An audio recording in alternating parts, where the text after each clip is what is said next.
الحمد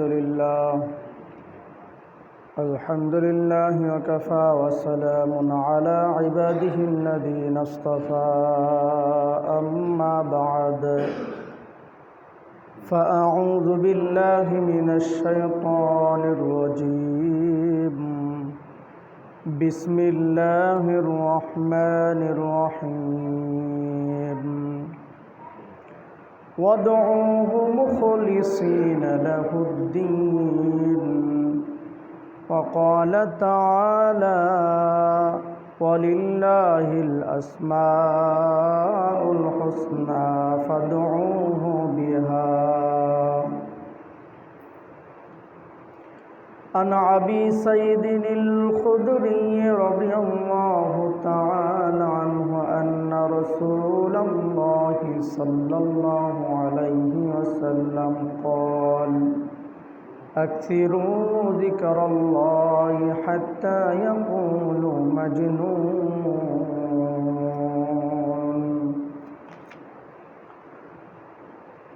أو كما قال على النبي صلى الله عليه وسلم صدق الله العظيم وصدق رسوله النبي الكريم ونحن على ذلك من الشاهدين والشاكرين والحمد لله رب العالمين بارك الله لنا ولكم في القرآن العظيم ونفعنا وإياكم بالآيات والذكر الحكيم أستغفر الله إن الله غفور رحيم اللهم صل على محمد وعلى آل محمد كما صليت على إبراهيم وعلى آل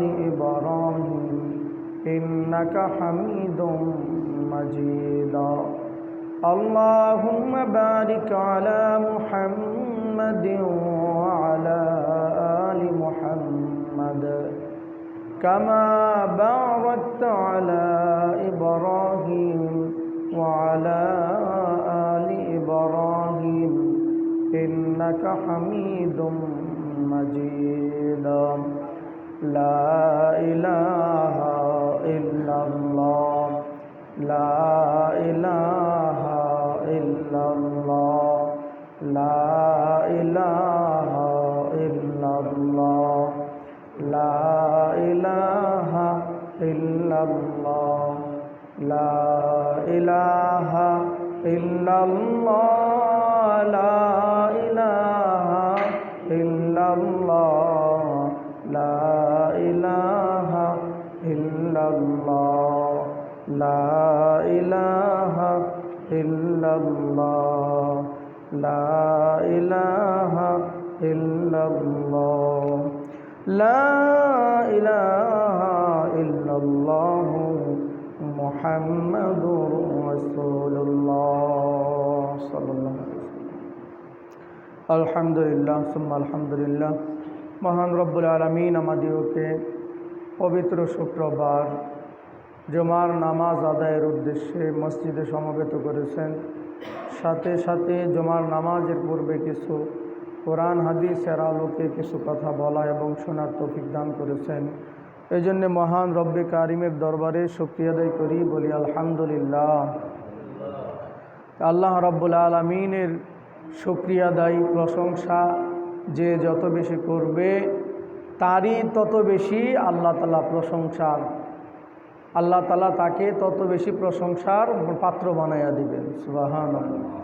আপনি যত বেশি আল্লাহর প্রশংসা করবেন আপনার প্রশংসা কমবে না, বরং আপনার প্রশংসা আরও বেশি আল্লাহ বাড়াইয়া দিবেন। সুবহানাল্লাহ। আল্লাহর ইবাদত করলে আল্লাহর লাভ হয় না, বরং আমাদেরই লাভ হয়। আল্লাহকে ডাকলে আল্লাহর লাভ হয় না, বরং আমাদেরই ফায়দা হয়, আমাদেরই লাভ হয়। তো আল্লাহ রাব্বুল আলামিন কোরআনে কারিমের বিভিন্ন আয়াতের ভিতরে হাদিস শরীফ থেকে বিভিন্ন হাদিসের ভিতরে জানা যায় আল্লাহ রব্বুল আলমিনের সাথে সম্পর্কর যে মাধ্যম, সেই মাধ্যম হইল আল্লাহ তাআলাকে বেশি বেশি স্মরণ করা, আল্লাহ তাআলাকে বেশি বেশি স্মরণ করা, আল্লাহ তাআলাকে বেশি বেশি ডাকা। যেই বান্দা বান্দি আল্লাহ তাআলাকে বেশি বেশি স্মরণ করবে, আল্লাহ তাআলাকে ডাকবে, আল্লাহ রাব্বুল আলামিনও ফেরেশতাদের মজলিসে তাদেরকে স্মরণ করবে। সুবহানাল্লাহ। আমরা দুনিয়াতে কয়েকজন এই যে আল্লাহকে স্মরণ করতেছি, আল্লাহর প্রশংসা করতেছি, আল্লাহ রাব্বুল আলামিন আমাদের মজলিস তো ছোটোখাটো মজলিস, কিন্তু আল্লাহর যে মজলিস সেটা হলো ফেরেশতাদের মজলিস। সেই মজলিসের ভিতরে আল্লাহ রাব্বুল আলামিন আপনি আমার প্রশংসা করতে থাকে। সুবহানাল্লাহ। এটি এভাবে কথা বললাম এমন না, এটা হাদিস থেকে এই কথাটা নেওয়া হয়েছে। বরং আল্লাহ রাব্বুল আলামিন তার কালামে পাকে ইরশাদ করেন, ফাযকুরুনি আযকুরকুম ওয়াশকুরুলি ওয়ালা তাকফুরুন। তোমরা আমাকে স্মরণ করো, আল্লাহ বলতেছেন তোমরা আমাকে স্মরণ করো, আমার জিকির করো, আমিও তোমাদিগকে স্মরণ রাখিব। সুবহানাল্লাহ। তোমরা আমার শুকরিয়া আদায় করো, আমার নিয়ামত ভোগ করতেছো এটার শুকরিয়া আদায় করো, আর এটার কি করিও না, না শুকরি করিও না। আল্লাহ তাআলার জিকিরের ব্যাপারে আল্লাহ অনেক আয়াতে বলছেন। সব আয়াত তো অল্প সময় বলা সম্ভব না, তবে কিছু আয়াতের অর্থ ব্যাখ্যা তফসির আমি অল্প সময় করব ইনশাআল্লাহ তাআলা।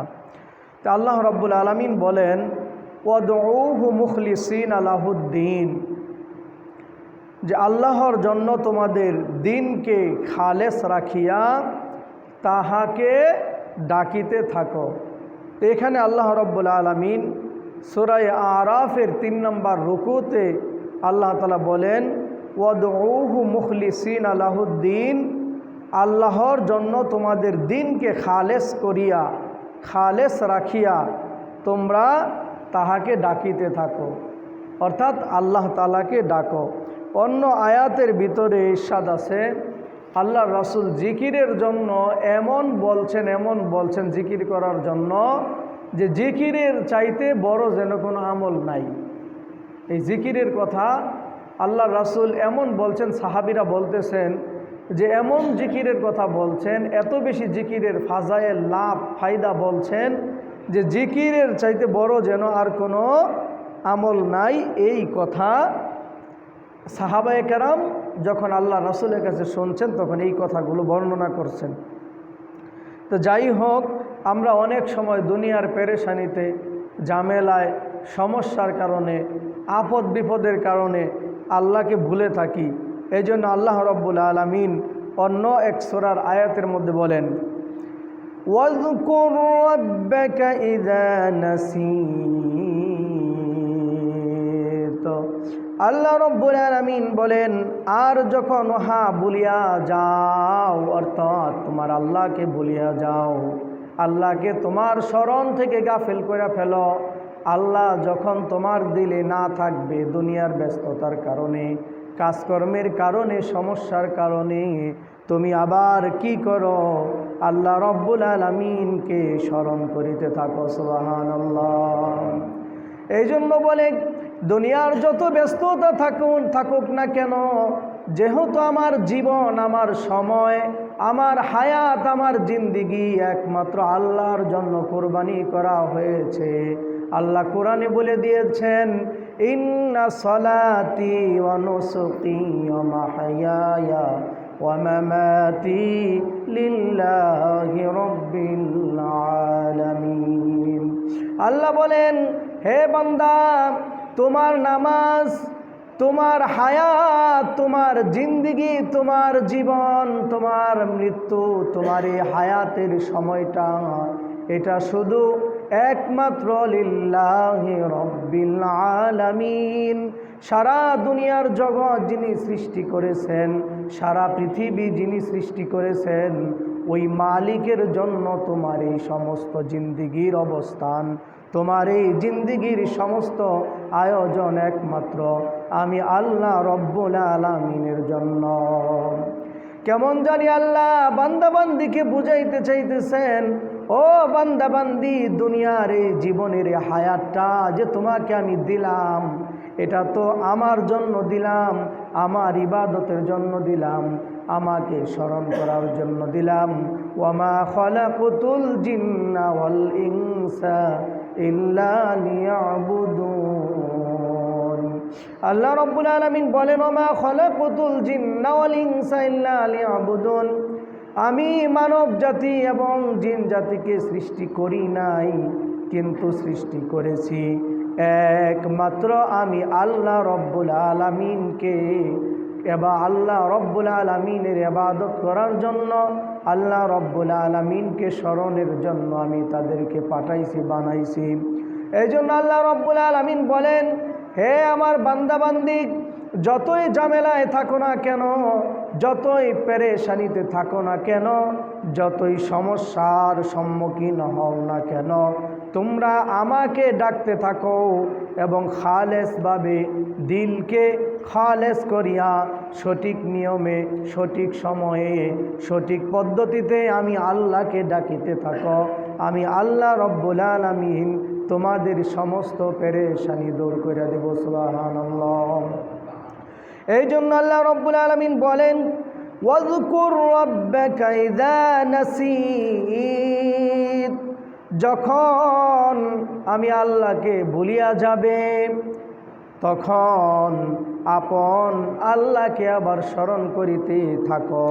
আর যদি আমি আল্লাহকে স্মরণ করো, আমি আল্লাহকে ডাকো, আমি আল্লাহকে পরোয়া করো, দুনিয়ার কোনো ক্ষমতা তোমাকে কিচ্ছু করতে পারবে না। সুবহানাল্লাহ। এই কথা বুঝাইতে যে আল্লাহ বিভিন্ন জায়গায় তার প্রশংসা করছেন। আল্লাহ বলেন, ইন্নাল্লাহা আলা কুল্লি শাইইন কাদির। ইন্নাল্লাহা, নিশ্চয় আমি আল্লাহ, ইন্নাল্লাহা, নিশ্চয় আল্লাহ সমস্ত বিষয়ের উপর শক্তিবান, ক্ষমতাবান, সমস্ত বিষয়ের উপর উনি ক্ষমতাবান। আমাদের এই ছোট একটা ব্রেন দিয়া, বিবেক দিয়া, ছোট একটা বিবেক দিয়ে যা চিন্তা করি আর না করি, যদিও ভাবতে থাকি, আমার এই ব্রেন দিয়া অনেক কিছু ভাবি, অনেক কিছু চিন্তা করি। আল্লাহ বলেন, হে আমার বান্দা বান্দি, তোমার বাবা, তোমার চিন্তা করা, তোমার টেনশন, তোমার ফিকির যেখানে শুরু হবে আমার কৌশল, সেখানে তোমার টেনশন, তোমার চিন্তা, যেখানে চিন্তা করতে করতে তুমি অস্থির হয়ে যাবে, পেরেশান হয়ে যাবে, ওইখান থেকে আমার চিন্তা আর আমার ফিকির আর আমার ভাবনা শুরু হয়। সুবহানাল্লাহ। বুঝছেন? মানে আমাদের চিন্তা, আমাদের ফিকির, আমাদের বিবেক, আমাদের চাওয়া পাওয়া যেখানে শেষ হয়, আল্লাহর চিন্তা, আল্লাহর ফিকির, আল্লাহ বান্দাকে দিবেন, আল্লাহ বান্দাকে কি করবেন না করবেন, সেখান থেকে আল্লাহর ক্ষমতা শুরু হয়। সুবহানাল্লাহ। মানে সোজা কথা, বান্দাবান্দির ক্ষমতা যেখানে শেষ হবে, আল্লাহ তাআলার ক্ষমতা সেখানে শুরু হয়ে যাবে। সুবহানাল্লাহ। এই জন্য আমরা অনেক সময় অনেক ঝামেলায় পড়ে, অনেক টেনশনে পড়ে, অনেক ফিকিরে পড়ে, অনেক ব্যবসা বাণিজ্যর লসের কারণে, অনেক এরকম বলে শরীরের অস্তিত্ব যেমন বিলীন হয়ে গেল, আমি যেন শেষ হয়ে গেলাম, আমি যেন আর পারতেছি না। যখন আমার পরিস্থিতি এমন হয়, আল্লাহ বলেন, বান্দা খালি খালেস দিলে আমার একবার ডাক, আমি তোর সমস্ত সমস্যা ঝামেলাকে সমাধান করে দিব। সুবহানাল্লাহ। আর এটা যার ইয়াকিন আর বিশ্বাস আছে, সেই তো মুমিন, সেই তো আল্লাহ তাআলাকে ভয় করলো, আর সেই তো আল্লাহ সম্পর্কে জানলো। কারণ আল্লাহ সম্পর্কে জানলাম না, আল্লাহ সম্পর্কে আমার ধারণা নাই, তাহলে আমি আল্লাহকে চিনবই কিভাবে আর আল্লাহকে মানবই কিভাবে? এই জন্য বিভিন্ন আয়াতে আল্লাহ বলেন, হে বান্দাবান্দি, আমাকে চিনো, চিনার পরে আমার সম্পর্কে জানো, আর পরে কি করো? আমাকে মানো। এই জন্য আল্লাহ রব্বুল আলামিন অন্য এক সূরার ভিতরে, সূরা তাহার 2 নম্বর রুকুর ভিতরে ইরশাদ করেন, ওয়ালা তানিয়া ফি যিকরি। আল্লাহ রব্বুল আলামিন বলেন, তোমরা আমার স্মরণে অলসতা করিও না, ওয়ালা তানিয়া ফি যিকরি, আমি আল্লাহর স্মরণে তোমরা অলসামি করিও না। আজকে দেখেন দুঃখের বিষয় হলো দুনিয়ার জিন্দিগিতে আমার এই সময়টাকে আল্লাহ এত দামি বানাইছেন, হীরামণি মুক্তার চেয়েও দামি বানাইছেন। অযথা কথা বলি, অযথা সময় নষ্ট করি, একে অপরের গীবত করি, একে অপরের চুগলখুরি করি, নিজে জাহান্নামের পথে চলতেছি, এটার কোনো ফিকির নাই। অন্যকে নিয়ে চিন্তা করি, ফিকির করি। আল্লাহ রব্বুল আলামিন এই জন্য ডাক দিয়ে বলে, হে আমার বান্দা বান্দি, নিজের চিন্তা করো। তুমি যে আমার ডাকে সাড়া দিয়ে কবরে চলে আসবা, তোমার সামনে কবর, হাসর, ফুলসিরাত, মিজান, জান্নাত, জাহান্নাম অবস্থান করতেছে। এটার ফিকির তুমি কেন করো না? এটার চিন্তা তুমি কেন করো না? এই জন্য আল্লাহ রব্বুল আলামিন সূরা তাহার 2 নম্বর রুকুতে বান্দা বান্দিকে ডাক দিয়ে বলেন, ওয়ালা তানিয়া ফি যিকরি, হে বান্দা বান্দি, তোমরা আমার স্মরণে অলসতা করিও না। কারণ মানুষ কেমন অলস, সময় নষ্ট করবে ঘন্টার পর ঘন্টা, আড্ডা পারবে ঘন্টার পর ঘন্টা, কিন্তু যখন বলা হবে সকাল বিকাল আল্লাহ রব্বুল আলামিনের জিকির অল্প সময় করো, আল্লাহ নিজে বলেন বুকরাতা ওয়া আসিলা, সকাল বিকাল আমি আল্লাহকে ডাকো। এই কথা আল্লাহ কোরআনে বারবার বলছেন, ওয়াযকুরুনি ফাযকুরুনি আযকুরুকুম, তোমরা আমি আল্লাহর জিকির করো, আল্লাহর স্মরণ করো। বারবার এই কথা আল্লাহ বলার পরেও আমরা এত গাফেল, এত অলস, সকাল বিকাল অল্প সময় আল্লাহর জিকির করতে পারি না। বারবার ইমাম রেদি আল্লাহ বলান, মসজিদে থেকে আজান হয়, আজানের মাধ্যমে আল্লাহ বলাই দেন, মুয়াজ্জিন বা ইমাম আজান দেন, আজানের মাধ্যমে আল্লাহর স্মরণের কথা বলাইয়া দেন। যখন আমরা দুনিয়ার কাজে ব্যস্ত থাকি তখন আল্লাহ বলে দেন আল্লাহু আকবার, আল্লাহু আকবার। তোমার দুনিয়ার কাজ ছোট, তোমার এই দুনিয়ার কাজকর্ম ছোট, আল্লাহু আকবার, আল্লাহ একমাত্র বড়, আল্লাহ একমাত্র বড়, আল্লাহ সবচেয়ে বড়। এই কথা আল্লাহ রব্বুল আলামিন মসজিদ থেকে 5 বার বলার ব্যবস্থা করাইয়া দিয়েছেন। কথা ঠিক কি না? 5 বার আল্লাহ তাআলা বলানোর ব্যবস্থা করে দিছেন। অনেকে কয় হুজুর আমরা তো আরবি বুঝি না। এইটা তো বুঝেন আল্লাহু আকবার অর্থ কি? পৃথিবীর কোন মুসলমান এটা জানে না আল্লাহু আকবারের অর্থ কি? বলেন। পৃথিবীর সব মুসলমান এটা জানে আল্লাহু আকবারের অর্থ কি। আল্লাহু আকবার মানে আল্লাহ সবচাইতে বড়, আল্লাহ সবচাইতে বড়। দুনিয়ার কাজকর্ম ছোট। তুমি যে ব্রেন দিয়ে বিবেক দিয়ে চিন্তা করতেছ, কিছু রড দিয়া, কিছু সিমেন্ট দিয়া, কিছু ইট দিয়া একটা স্তম্ভ বানাইয়া একটা প্রাসাদ তৈরি করবা, তুমি মনে করতেছো এই প্রাসাদ বড়। আল্লাহ বলে না না বান্দা, না, এই প্রাসাদ ছোট। আমি আল্লাহর ডাক বড়, আমি আল্লাহকে স্মরণ করা বড়, আমি আল্লাহর ইবাদত বড়। এই কথা তো আল্লাহ 5 বার বলানোর ব্যবস্থা করছেন না? এবং পৃথিবীর ভিতরে 24 ঘন্টা আজান হইতেছে, বুঝতেছেন? সারা পৃথিবীতে কি 24 ঘন্টা আজান হয়? যেমন আমাদের এখানে আজান শেষ বলে অন্য রাষ্ট্রে আজান শুরু, তারপরের রাষ্ট্রে আজান শুরু, ঠিক না? আমাদের এখানে আজান শেষ, ইরান বলেন, ইরাক বলেন, হ্যাঁ, এই যে এরপরে বলে পাকিস্তান বলেন, আফগানিস্তান বলেন, ইরান, ইরাক, এরপরে হলো সৌদি আরব, একের পর এক আজান হইতেছে। রাত দিন 24 ঘন্টা আল্লাহর বরত্বের কথা হইতেছে না? হওয়ার পরেও আমরা আল্লাহরে স্মরণ করি না। যখন আমরা মৃত্যুর পরে বলবো আল্লাহ তোমাকে তো ভুইলা গেছিলাম, আল্লাহ বলবে বলবা কেন? আমি তো পৃথিবীর ভিতরে 24 ঘন্টা আমার আওয়াজ আমি যে বড় এটার তো ব্যবস্থা কইরা দিছিলাম। সুবহানাল্লাহ। এই জন্য আল্লাহ রব্বুল আলামিন সূরা আহজাবের 41 নম্বর আয়াতের ভিতরে বলেন, ইয়া আইয়ুহাল্লাযীনা আমানু যকুরুল্লাহা যিকরান কাসীরা। আল্লাহ রব্বুল আলামিন বলেন, ইয়া আইয়ুহাল্লাযীনা আমানু, হে ঈমানদারগণ, যকুরুল্লাহ, তোমরা আমি আল্লাহকে স্মরণ করো, আমি আল্লাহকে ডাকো, আমি আল্লাহকে এরকমভাবে স্মরণ করিতে থাকো। কাসীরা, বেশি বেশি করে স্মরণ করো। কাসীর মানে অনেক বেশি, কাসিরুন মানে কি অনেক বেশি।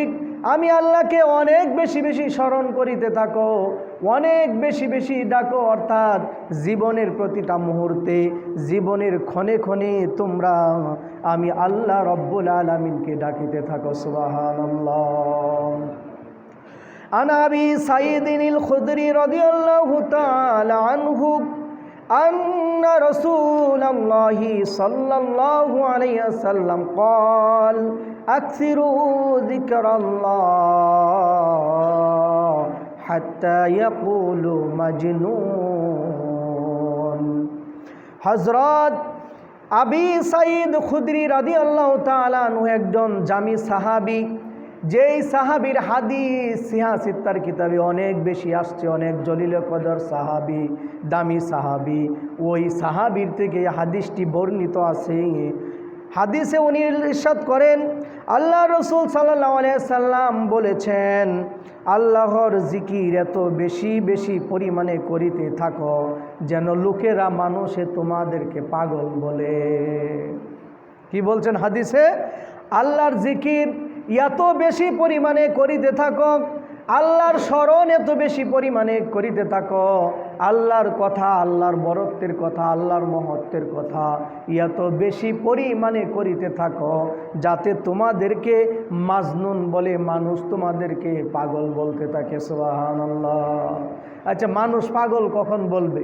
যখন হাঁটতে, বসতে, উঠতে, চলতে সব সময় যখন আল্লাহর কথা বলবেন, তখন তো মানুষ আপনাকে বলবে এত পাগল হয়ে গেছে। মানে কার জন্য পাগল হয়েছে? আল্লাহর জন্য পাগল হয়েছে। তখন মানুষ কিন্তু আপনাকে পাগল বলবে।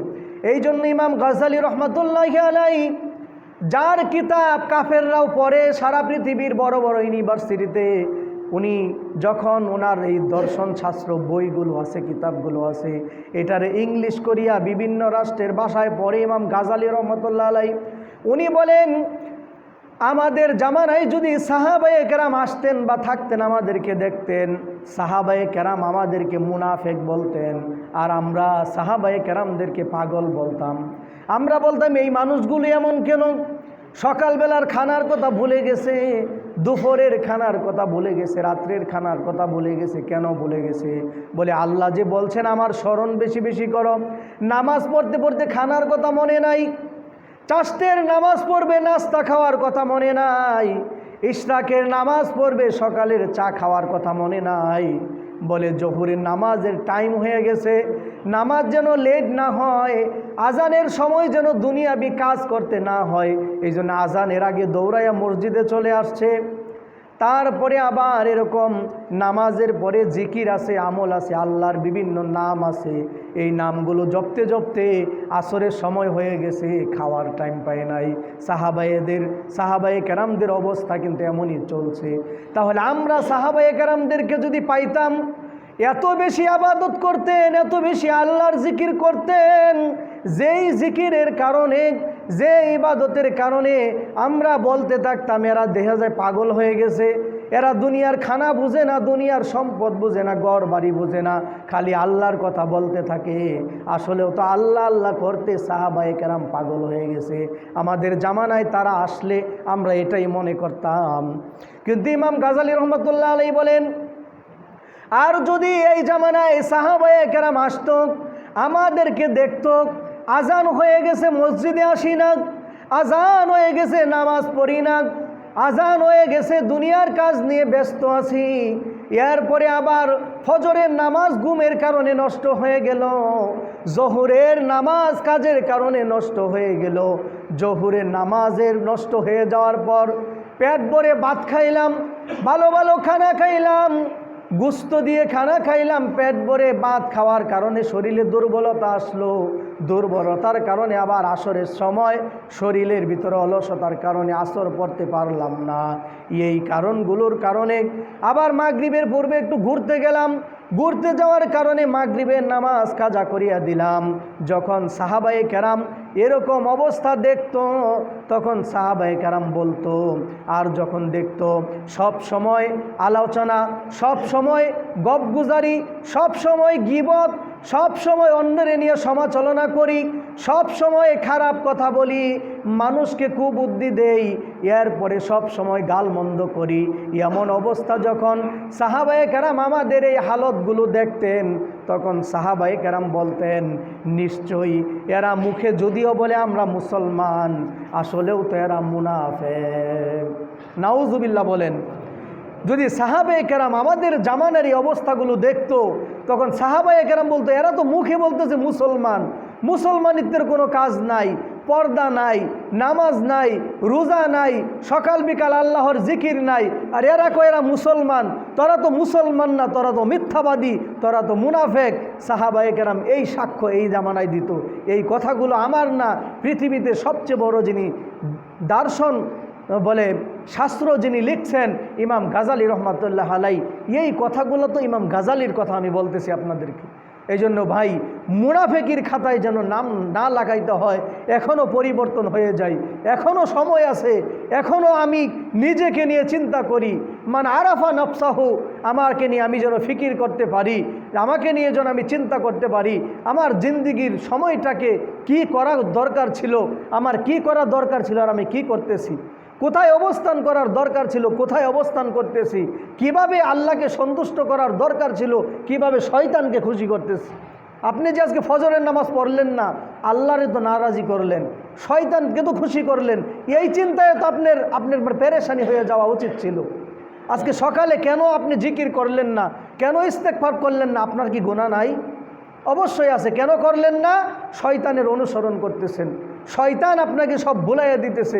এই জন্য একটু আগে যে আয়াত বললাম, আল্লাহ বলে দুনিয়ার ব্যস্ততার কারণে আমি আল্লাহকে ভুলে যেও না, দুনিয়ার এই সমস্ত ফিকিরের কারণে আমি আল্লাহকে ভুলে যেও না। কারণ তুমি না পড়তে পারো, একজন আলেমের কাছে শুনছ। আর দুনিয়া মাতাউল গুরুর, দুনিয়াটা হলো ধোঁকার জায়গা ছাড়া আর কিছু না। যখন আপনি আল্লাহওয়ালা হবেন, তখন আল্লাহ আপনাকে বুঝাইয়া দিবে। এর আগে দুনিয়ার অবস্থা বুঝবেন না। দুনিয়ার জমিনে আল্লাহ এবং আল্লাহর রসুল ছাড়া, আর আকল দ্বারা পিতামাতা ছাড়া আপনার জন্য আর কেউ আপন না। একমাত্র আল্লাহ আপনার জন্য আপন, রসুল আপনার জন্য আপন। তৃতীয়ত, পিতামাতা বিনা স্বার্থে আপনাকে ভালোবাসে। আপনার সন্তান অসুস্থ, কেন সন্তানকে খেদমত করলেন? সন্তানকে দিল থেকে ভালোবাসেন। আর দুনিয়ার যা কিছু দেখতেছেন সব নাথিং। আপনি অসুস্থ হয়ে যান, বিবি আপনাকে দেখবে না, অসুস্থ হয়ে যান, সন্তান আদি আপনাকে দেখবে না। এই জন্য আপনকে সেটা আপনাকে আগে বুঝতে হবে। কার জন্য আপনি এত পেরেশান হয়ে গেছেন?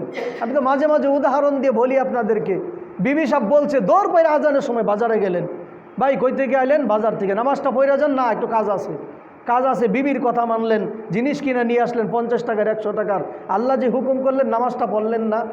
এই বিবেকটা আপনার ভিতরে আর কবে আসবে, আর কবে বুঝ আসবে? কত মানুষ দুনিয়া থেকে চলে যেতেছে। এই যে আমার এলাকার একজন লোক খুব দিনদার ছিল, মনে করেন যে মানে আম মানুষের মধ্যে 1000-এর মধ্যে একজন। এই মানুষটা কালকে হালকা রগে একটু সমস্যা হয়েছে, পায়ের রগে। এই রগের সমস্যা থেকে গতকালকে মারা গেল। আজকে সকালে মনে হয় জানাজা। গতকালকে রাত্রে হয়তো মারা গেছে, আজকে সকালে তার জানাজা। তো এরকমভাবে আপনি যতই জ্ঞানীবান হন না কেন, বুদ্ধিমান হন না কেন, জীবন তো শেষ হয়ে যাইতেছে। এই জন্যে ভাই, পরিবর্তনের সময় এখন। তবে পরিবর্তন হওয়ার আপনাদেরকে আমি একটা বড় টিপস দেই, সেটা হলো সবসময় আল্লাহর জিকির করতে থাকেন, তাহলে শয়তান ধোঁকা দিবে না। আজকে শয়তানের ধোঁকার কারণে মানুষ গুমরা হয়ে যায়। একটা ভালো মানুষ কিভাবে গুমরা হয়? একজন নামাজি মানুষ কিভাবে পথভ্রষ্ট হয়? একজন নামাজি মানুষ নিজে পথভ্রষ্ট হয়ে আরেকজনকে ধোঁকা দেয়, আরেকজনকে অপমান কখন করে বলেন তো? যখন তার ভিতরে শয়তান ঢুকে যায়, যখন তার ভিতরে শয়তানের অনুকরণ ঢুকে। এই জন্য আমি সবসময় বলবো, ভালো একজন আলেমের অনুসরণ করে চলেন, একজন আলেমের সাথে ওঠা বসা করেন। হুজুর, আমারে তো শয়তানে এই ধোঁকা দিছে, শয়তান থেকে তো আমি বাঁচতে পারি না। এই জন্য শয়তান থেকে বাঁচার জন্য আমি যে জুমার নামাজের আজকে মূল বয়ান, আমার উদ্দেশ্য এটাই, বেশি বেশি আল্লাহর জিকির করেন। কোরআনের অনেক আয়াত এখানে আছে, আমি যে পৃষ্ঠাগুলো উল্টাইছি কমপক্ষে 50টা আয়াত আছে, তার মধ্যে কয়েকটা আয়াত বললাম। কমপক্ষে এখানে 30-40টা হাদিস আছে। এরপরে জিকিরের 100 লাভ আছে, একটাও তো এখনও বলতে পারলাম না। তো যাই হোক, জিকিরের 100 লাভ, এর মধ্যে থেকে বড় একটা লাভ হইল, যখন আপনি জিকির করতে করতে অভ্যস্ত হইবেন, হাসরের ময়দানের কঠিন পরিস্থিতির ভিতরে একজন কাফেরও বলবে, আল্লাহ জান্নাত দেন বা জাহান্নাম দেন, সেটা পরের কথা, আগে আমাকে এই হাসরের ময়দানের আযাব থেকে বাঁচান। কেমন পরিস্থিতি হবে হাসরের ময়দানের অবস্থা। কোরআনের বিভিন্ন জায়গাতে আয়াতে আল্লাহ বলছেন হাসরের ময়দানের কথা, বলে এই হাসরের ময়দানের পরিস্থিতি থেকে আল্লাহ আপনাকে বাঁচাইয়া দিবেন এবং হাসরের ময়দান থেকে হাসতে হাসতে জান্নাতে যাইতে পারবেন একটা আমল করার দ্বারা। সেটা হলো কি? সেটা হলো বেশি বেশি আল্লাহ পাকের জিকিরের মাধ্যমে। সুবহানাল্লাহ। আল্লাহ পাকের জিকির করবেন। যখন আজরাইল আসবে তখন আপনার জবান থেকে জিকির বের হইতে থাকবে। যখন কবরের ভিতরে ফেরেশতা আপনাকে সওয়াল করবে তখন তো ভয় পাইবেন। ভয় পাওয়ার পরেও আপনি যখন জিকির শুরু করবেন, আল্লাহ বলবে এই বান্দার কি প্রশ্ন, এই বান্দারে কি প্রশ্ন করবা, সে তো জীবনভর আমার জিকির করছে। সুবহানাল্লাহ। উত্তরবঙ্গে একটা লোক ছিল, তার নাম ছিল, তারে গুগু মুন্সি বলতো, গুগু মুন্সি। এটা হলো বাংলাদেশের বিখ্যাত একজন আলেম, যে এই বলে বাংলাদেশে বর্তমানে বিখ্যাত একজন পীর, সমস্ত ওলামায়ে কেরাম একমত। উনি নিজে তার এরকম কবর জিয়ারত করে আসছেন, ওনার নিজের মুখের কথা আমার কান দিয়ে আমি শুনছি। উনি বলছেন এই গুগু মুন্সির কবরে যাওয়ার পরে আমার শরীরটা কেন জানি শীতল হয়ে গেল, কেন জানি একটা আরামদায়ক হয়ে গেল। এরকম কবরের ভিতরে বলে লাশ রাখার পরে দীর্ঘদিন পরে এরকম বলে কবরটা নদীয়ে ভাঙ্গে নিয়ে যেতেছে। তো অর্ধেক লাশ এরকম উপরে আছে, অর্ধেক লাশ এরকম কবরের ভিতরে এরকম বলে কবরে আছে, অর্ধেক লাশের পানির ভিতরে চলে গেছে, বুঝছেন, পানির ভিতরে চলে গেছে। যাওয়ার পর ওই বলে লাশটা এরকম নাড়াচড়া করতেছে, এলাকার মানুষ দেখে উঠায় নিয়ে গেছে। তখন বলছে কার লাশ? বলে গুগু মুন্সির লাশ। গুগু মুন্সি কী করতো? বলে গুগু পাখি দেখেন কুক্কু কুক্কু এরকম জিকির করে না মাথা ঝুলাইয়া ঝুলাইয়া, তো সে জিকির করতো, মানুষ তারে গুগু মুন্সি নাম দিছে, বেশি বেশি জিকির করতো। তারপরে এই দীর্ঘদিন 25 বছর পরে সম্ভবত এরকম 25 বছর হবে, 2-4 বেশি হয়তো কম, এরকম 2-4 বছর কম বেশি হবে। বলে এতদিন পরে তার লাশটা অক্ষত রয়েছে, কাফনের কাপড় অক্ষত রয়েছে, এটা এরকম প্রমাণ হয়েছে, ফেসবুকে আসছিল। তাই জন্য ভাই আমরা আল্লাহ পাকের জিকির যদি করি, আল্লাহ আমাদের পেরেশানি দূর করে দিবেন, হয়রানি দূর করে দিবেন, ঝামেলা দূর করে দিবেন, বিশেষ করে শয়তানের ধোঁকা থেকে আল্লাহ বাঁচাইয়া দিবেন। আপনারা তো জানেন শয়তান 2 লক্ষ বছর এবাদত করার পরেও আল্লাহ যখন তারে বলল তুই জাহান্নামী, তুই আমার সাথে অহংকার করলি, তোকে আমি জান্নাতে যাইতে দিতাম না, তখন আমি তোকে জাহান্নাম দিব, তোরকে আমি লানত করলাম। যখন আল্লাহ এই কথা বলছেন তখন আল্লাহর কাছে বলছেন, আল্লাহ আমাকেও কিছু জিনিস তুমি দিয়ে দাও, যেহেতু আমারে লানত দিলা, তাহলে আমারেও তুমি কিছু জিনিস দেও। কয় তুই কী চাস? কয় আমার হায়াতকে লম্বা করে দাও। বুঝছেন? বলে এখনও জিন আছে, সাহাবি জিন, যে সাহাবি জিনরা নবীর জামানায় ছিলেন, ওই জিন সাহাবি এখনও দুনিয়াতে আছে। বুঝছেন? এটার একটা সংক্ষিপ্ত ঘটনা বলি। বলে আমাদের পটিয়া মাদ্রাসা, চট্টগ্রাম হাটাজারি পটিয়া, আমার সাথে জিনেরা লেখাপড়া করছে। কইবেন হুজুর এটা গপগুজারি না। এবং আমার মাদ্রাসার যে মুহতামিম সাহেব, উনি বলছেন যে এই মিয়া, আমার স্ত্রীর যে জিনে ধরে, তোমরা জিন ছাত্র থাকার পরেও আমার স্ত্রীরে কিভাবে জিনে ধরে। বুঝছেন? আব্দুল হালিম বুখারি সাহেব, হাটাজারি, আমি যেখানে লেখাপড়া করতে পটিয়া, উনি বলে যে তোমরা আমার মাদ্রাসায় লেখাপড়া করার পরেও আমার স্ত্রীরে জিনে ধরে তোমরা ফিরাইতে পারো না, তোমরা কেমন স্টুডেন্ট। আমার নিজের কানে শুনছি, মাদ্রাসায় ঘোষণা দিছে হুজুর, বলে এই ঘোষণাটা মসজিদে দিছে। তাহলে বোঝা গেল জিন সাহাবি বা জিন আছে, জিনের মধ্যে আলেমও আছে। তো যেই কথা বলতেছিলাম, তো এক উস্তাদ এরকম পরীক্ষার খাতা বলে পরীক্ষার প্রশ্ন লিখতেছে। তো পরীক্ষার প্রশ্ন লেখার পর এই জিনেরা সাপ হয়ে আসার পরে বারবার প্রশ্ন খালি দেখে ফেলা জিন ছাত্ররা। তখন হুজুরে একটা বাড়ি মারছে মাথার ভিতরে, জিন তো মারা গেছে। তো ওই জিনের আত্মীয় স্বজন আইসে ওই হুজুরকে জিনের দেশে নিয়ে গেছে। নিয়ে যাওয়া বলছে হুজুর আপনার বিচার হবে, আমার ছেলেকে কেন মারলেন, আপনার মাদ্রাসায় লেখাপড়া করছে। এই সময় পরে এই কথা বলতেছে যে আমি তো বারবার ওনাকে হাদিস অনুযায়ী বলছি, 3 বার বলছি যদি জিন হস জাগা, যদি জিন হস চলে যা, জিন হস চলে যা। 3 বার বলার পরেও যদি থাকে তাহলে এটা কোনো আলেমের বা কারো দোষ নাই, তাহলে একজন মানুষ বুঝতে পারবে সে মানুষ। কিন্তু উনি পরীক্ষার প্রশ্নের খাতা দেখবে এই লুবে সে আমার কথার দ্বারা যায় নাই। তো এই জন্য আমি হাদিসে পাইছি, আমি যে তাকে মারছি আমি জিন মনে করে মারি নাই, সাপ মনে করে মারছি। তখন এই সাহাবি একটা জিন ছিল, সেই জিনে বলে দিছে যে ভাই ওনাকে হত্যা করার আগে আমি বলি হুজুরে যে কথা বলছে এই কথা অবশ্যই ঠিক, কারণ আমি আল্লাহ রসুলের কাছে শুনছি যে এরকমভাবে কোনো জিন যদি কারো বাসায় যায়, সাপ হয়ে যায়, বিড়াল হয়ে যায়, 3 বার যদি বলে যদি জিন হয়ে যাস জাগা, তাহলে ওই জিনের ওই মুহূর্তে চলে যাওয়া উচিত। যদি না যায় তাহলে বোঝা গেল এটা জিন না, এটা মানুষ। তখন উনি তো 3 বার বলছে, আল্লাহ রাসূলের হাদিস তো এটাই আছে, তাহলে উনাকে কেন আপনারা হত্যা করবেন? ওনাকে আপনারা ছেড়ে দেন। পরে ওই হুজুরকে কি করছে, ছেড়ে দিছে, ওইখান থেকে কি করছে, ছেড়ে দিছে। তো এই জন্য যেই কথা আমি বলতেছিলাম আপনাদেরকে, বলে যে সাহাবায়ে কেরামের জামানায় জিনেরা এখনও সাহাবি আছে, ওনাদের হায়াতকে লম্বা করে দিছে। আরেকটা কথা শয়তান বলছিল, কি বলছিল? তোমার বান্দাদেরকে আমি গুমরা বানাবো, জান্নাতের পথে দিব না, আমি যেহেতু জাহান্নামে গেলাম, তোমার বান্দাবান্দিকে আমি জাহান্নামে দেব।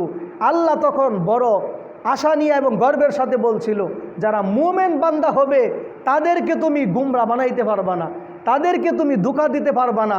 এজন্য আল্লাহ রাসূল বলছেন, তাহলে তুমি ধোঁকা থেকে কিভাবে বাঁচবা, শয়তানের ধোঁকা থেকে কিভাবে বাঁচবা? বেশি বেশি তোমার কলবের ভিতরে জিকিরের জরব লাগাও, বেশি বেশি জিকির করো। কোনো মানুষ যদি আল্লাহ লা ইলাহা ইল্লাল্লাহর জিকির বেশি বেশি করে, তার কখনো কি হবে না, বলে সে স্ট্রোক করে মারা যাবে না। কারণ এই কথাটা কলবে যায় লাগে। আপনি যখন বলবেন আল্লাহ হামজা দিয়া ইল্লাল্লাহ লা ইলাহা ইল্লাল্লাহ, তখন দেখবেন আপনার কলবের থেকে কিন্তু ইল্লাল্লাহর ধাক্কাটা আসে, কথা ঠিক না? এই জন্য স্ট্রোক থেকে বাঁচার জন্য একটা বড় 1 নম্বর আমল হইল ইল্লাল্লাহর জিকির। এই ব্যাপারে অনেক আলোচনা আছে। এক ব্যক্তি এরকম স্ট্রোক করছে, বলছে তোমার বাঁচার একটা রাস্তা, বেশি বেশি আল্লাহর জিকির করো। আল্লাহর রহমতে জিকির করতেছে 40-50 দিন, 2 মাস জিকির করছে, তার আর হার্টের ব্লক এভাবে চলে গেছে। সুবহানাল্লাহ। এমন ঘটনা ভাই অনেক জানা আছে আমার আল্লাহর রহমতে। তা আল্লাহ রাব্বুল আলামিন আমাদেরকে যেন সকাল বিকাল বেশি বেশি জিকির করা, আল্লাহকে স্মরণ করার জন্য তৌফিক দান করেন। ওয়া আখির দাওয়ানা আনিল হামদুলিল্লাহি রাব্বিল আলামিন। সুবহান।